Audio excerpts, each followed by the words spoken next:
คนเฮาส่วนมากใส่ชีวิตใส่ความคิดไปตามความเชื่อถ้าบ่มาได้ยินได้ฟังธรรมคือความจริงที่พระพุทธเจ้าเนาะออกมาแสดงเฮาสิใส่ชีวิตกับผิดทางใส่ความคิดกับผิดทางเด้อแหละที่หลายๆคนเชื่อว่า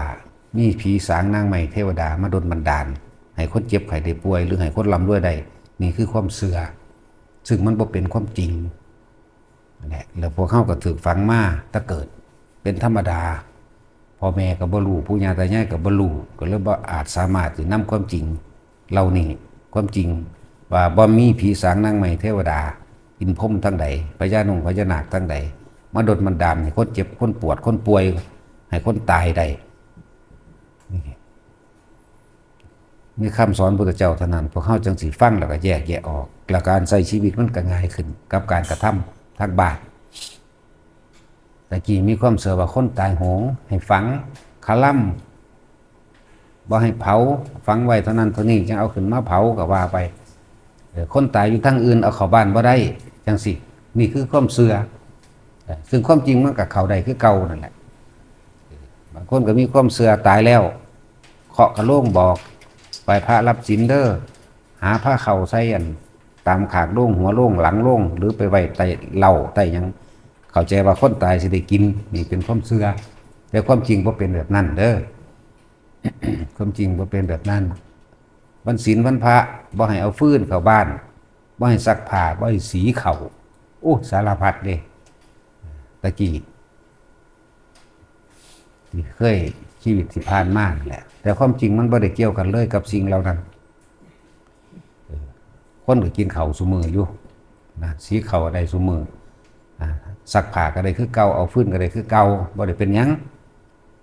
นั่นแหละนี่คือความเชื่อที่พวกเฮาฝังมานานเลยเกิดกลายเป็นประเพณีเกิดกลายเป็นต้องทำสืบต่อกันมาเด้ว่าต้องเฮ็ดตามนี้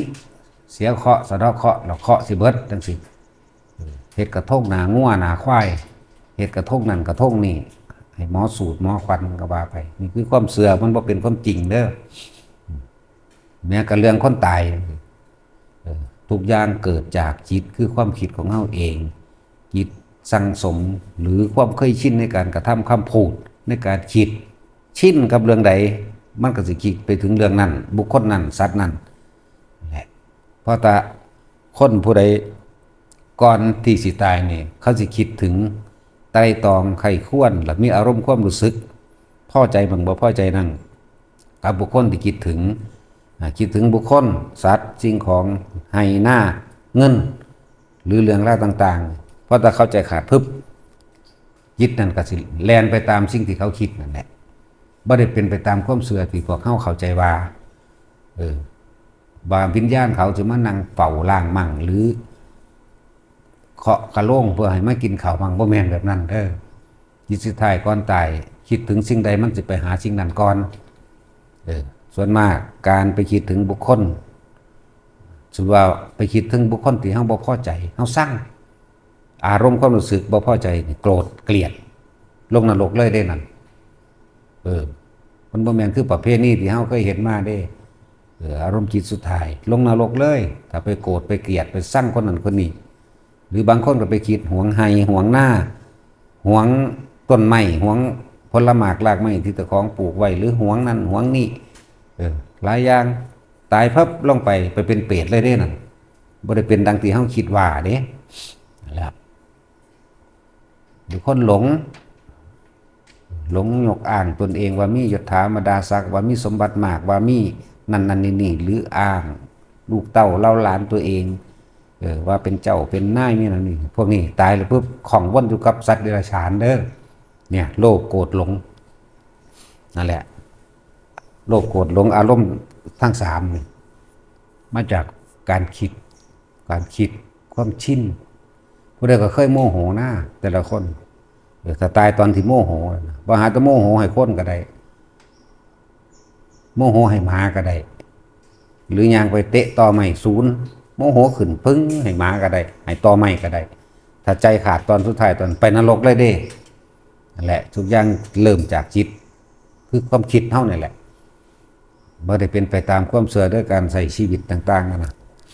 นั่นแหละหลายคนที่ยังอันบวงสรวงหรือแต่งเครื่องของบูชาศาลปู่ตาหรือยังก็แล้วแต่ที่เข้าใจว่าเขาสิมารักษาบ่รักษาเด้อบ่แม่นความจริงบ่แม่นแล้วก็ว่าเฮาต้องฟังธรรมเฮาต้องใส่สติปัญญาพิจารณากับชีวิตจริงประสบการณ์จริงของเฮาเอาเองมันบ่ได้เป็นไปตามความเชื่อแต่ว่าป่วยแลนไปหาผีนั่นผีนี่ผีฟ้าผีแถนไปผีหมอลำสอนขวัญหรือยังแล้วแต่เถอะก็ยังคือไปหาหมออยู่คิดเบิ่งดีๆเขาบ่เฮ็ดโรงพยาบาลมาเขาบ่เฮ็ดยามาถ้ามันมีแนวนั้นจริงแล้วจังว่าให้พวกเฮาคิดถึงความเป็นจริงมันก็ใช้ชีวิตง่ายมันบ่ต้องไปคาล่ำโอ้ยคาล่ำนั่นคาล่ำนี่เลยเฮ็ดอีหยังก็ยากผิดกันน้ำเรื่องคาล่ำก็มียันผิดผียันผิดเปิงบ้านเปิงเฮือนอีหยังก็ว่าไปและอันใดที่มันบ่เบียดเบียนให้ผู้ใดผู้หนึ่งเสียชีวิตและทรัพย์สินเท็จโลดมันบ่ผิดมันบ่คาล่ำดอกว่าแต่บ่เฮ็ดให้ผู้อื่นเสียหายชีวิตทรัพย์สินบ่เบียดเบียนนี่ตั้งหากอันนี้มันมั่นใจได้ทั้งทางโลกทั้งทางธรรมนั่นแหละทางธรรมก็คือว่ามันบ่ได้เป็นไปว่าผีคาล่ำเป็นน้ำผีเฮ็ดย่านผีไม่เฮ็ดบ่แม่นแต่ไปหลักของเขาเบิ่งดูมันผีเฮ็ดอยู่บ่เนาะไปปล้นไปขี้เขาเบิ่งดูมันบ่แม่นผีเฮ็ดแต่ของเฮ็ดเอง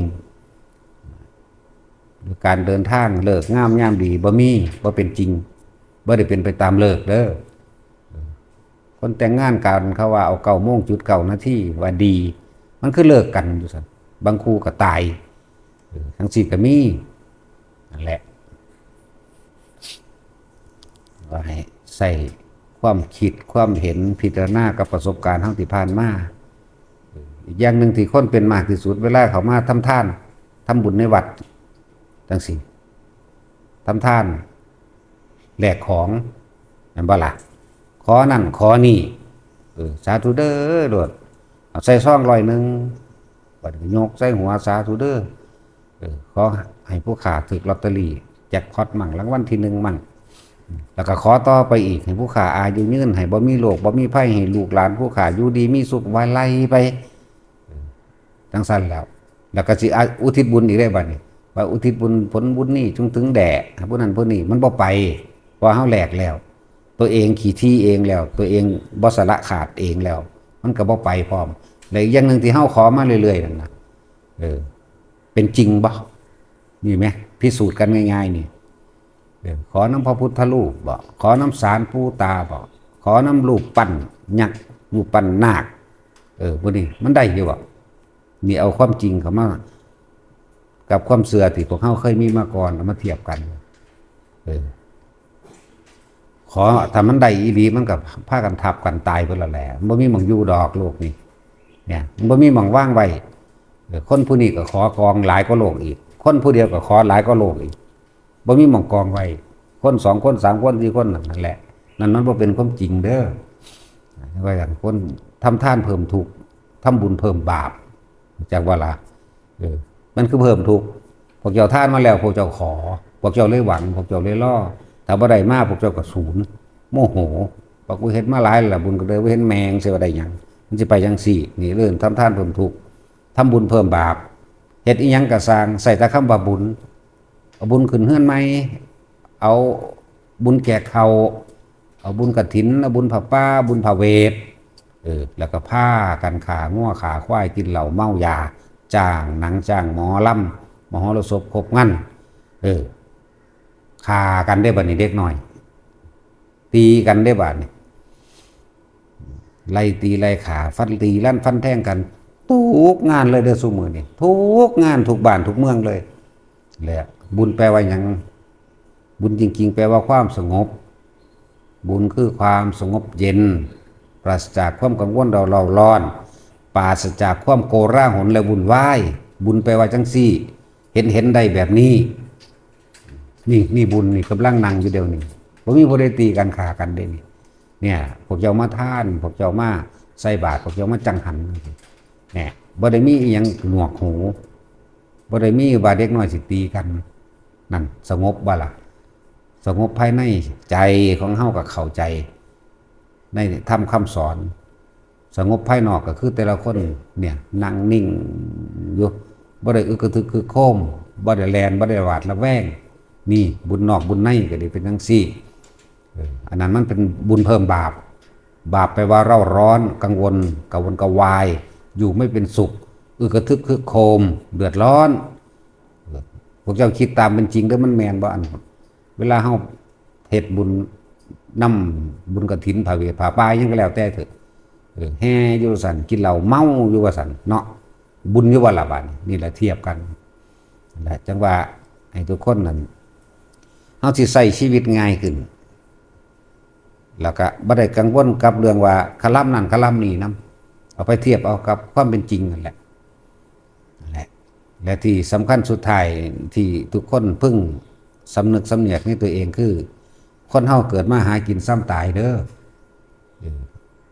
พอสิโมโหคนนั้นคนนี้ก็คิดถึงหม่องมันตายแน่พอสิโลภพอสิลักพอสิปล้นพอสิกี้พอสิฆ่าหรือใส่ร้ายเบียดเบียนให้ผู้อื่นเสียชีวิตทรัพย์สินใดให้คิดถึงบาปบ่มีไผเอาหยังไปได้ดอกเว้ยสุดท้ายก็ตายแม่งเบิดล่ะนี่ทุกคนคิดถึงความจริงแน่แต่เฮาคิดถึงความจริงมันก็สงบระงับความคิดเห็นเฮาตัวนี้แหละเฮ็ดให้อารมณ์เฮาเย็นลงก็แค่หากินซ้ำตาย1ดอกจักสิโกรธเกลียดเครียดแค้นหวังทำลายกันไปเฮ็ดหยังนี่แหมก็แค่ว่ามาหากินซ้ำตายไม่มีผู้ใดเอาหยังไปได้ดอกการคมอารมณ์ตัวนี้เปรียบเทียบกับความจริงที่มันเป็นได้ชีวิตมันก็อยู่ง่ายขึ้นสบายง่ายขึ้นมีความสงบง่ายขึ้นแหละจังว่าระลึกนึกถึงความตายแน่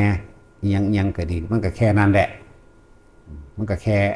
ตายนั่นแหละรวยก็ตายจนก็ตายดอกมีก็ตายว่ามีก็ตายดอกก็แค่หากินซ้ำตายเสมอกันดอกไปก็ดีแต่ว่าสิ่งที่บ่ตายคือใจของพวกเจ้าคือความคิดของพวกเจ้าสิคิดห่วงทรัพย์สมบัติห่วงหน้าห่วงงัวห่วงควายห่วงหมาห่วงแมวห่วงบุคคลที่รักหลานเหลนลูกผัวเมียคิดไปกังวลไปนั่นแหละคิดสุดท้ายคือความคิดสุดท้ายแหละคิดสุดท้ายก็ดีพวกเจ้าคิดถึงสิ่งใดพวกเจ้าจิตตัวจิตตัวนี้วิญญาณจิตวิญญาณตัวนี้ปิ้งไปโลดล่ะไปหาผู้นั้นละก่อนตัวนั้นเป็นที่ตั้งเป็นที่ไปแต่ว่าอารมณ์เด้บัดนี้สิตกสู่ภพพอใจแต่พอใจไปทั้งโลกก็ลงเปรตมั่งเดรัจฉานมั่งบ่พอใจเรื่องใดก็ช่างนรกล้วนๆเนี่ยถ้านึกถึงว่าได้เคยทำบุญให้ทานได้เคยถวายผ้าอาบน้ำถวายผ้าไตรถวายบาตรได้เคยเป็นเจ้าภาพบวชหรือได้นึกถึงตอนได้สร้างโบสถ์สร้างวัดสร้างศาลาเฮ็ดถนนหนทางอันนั้นนี่ตายลักษณะนี้ก็มีความคิดไปถึงสิ่งเหล่านี้ไปสวรรค์ผู้ใดตายในการทรงชาติพรหมโลกแต่ว่าผู้ใดสามารถ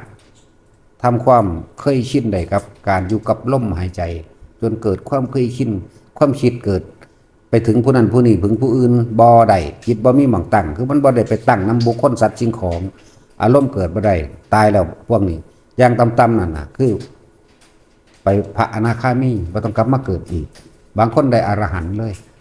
นั่นแหละทุกคนต้องฝึกได้นิพพานบ่ได้อยู่ไกลนิพพานบ่แม่นไกลเกินเอื้อมนิพพานบ่แม่นของสิยากจนไปเฮ็ดบ่ได้เลยนั่นแหละแต่ว่าให้ทุกคนมาฝึกสติปัฏฐานปักมันตั้งไว้ที่กายลมหายใจนั่นแหละคือกายในกายอันหนึ่งเวทนาในเวทนาก็หมายความถึงอุเบกขาคือความรู้สึกที่มันบ่มีความรู้สึกบ่ได้รักไผบ่ได้เกลียดไผเป็นความรู้สึกที่กลางๆว่างๆและกายเวทนาจิตเวทนากายทุกคนฝึกได้ผู้ใดอยู่กับลมหายใจได้มากจนเกิดความคิดแล้วประกอบกับการได้ฟังธรรมนี่เพิ่นก็สอนเรื่องอนิจจังทุกขังอนัตตาอยู่แล้วสอนอริยสัจสี่ทุกเกิดจากการเกิดแก่เจ็บแล้วก็ตายสาเหตุแห่งทุกข์คือความอยากเฮ็ดจังได๋สิหยุดอยากได้นี่เพิ่นจึงมีสติปัฏฐานสี่หรืออานาปานสติรู้ลมหายใจเข้าออกนั่นแหละเป็นหนทางดับทุกข์ดับเกิดดับภพดับชาติได้ทั้งนั้นแหละมาฝึกเอาฝึกเป็นแล้วก็เข้าใจเองดอก อย่าทะเยอทะยานจนเกิดเรื่องเกิดราวแต่การใส่ชีวิตมันนี่เฮาก็น้อมเข้ามาเอาความจริงต่างๆมาใส่กับชีวิตของเฮาแต่ทุกอย่างเกิดจากจิตสิไปเกิดเป็นผีเป็นเปรตก็จิตคือความคิดเจ้าของละไปซะก่อนสิไปเป็นเทวดาอินพรหมก็ความคิดของเจ้าของคิดไปในทางบุญ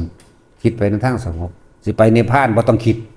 อยู่แน่นิ่งอยู่กับลมหายใจเลยเห็นสิ่งทั้งหลายเป็นอนิจจังเป็นอนัตตาบ่เข้าไปถือเอาอย่างมันก็เป็นนิพพานนั่นแหละแต่ว่านิพพานได้บัดตายหรือนิพพานมันสูญหายมันบ่ได้สูญหายมันบ่ได้บัดตายมันได้บัดเป็นๆแหละถ้าว่าได้บัดตายพระสิเอาเรื่องนิพพานมาเว้าได้คนเป็นได้เว้าเรื่องนิพพานบ่แม่นคนตายเข้าใจว่าล่ะนั่นแหละพอ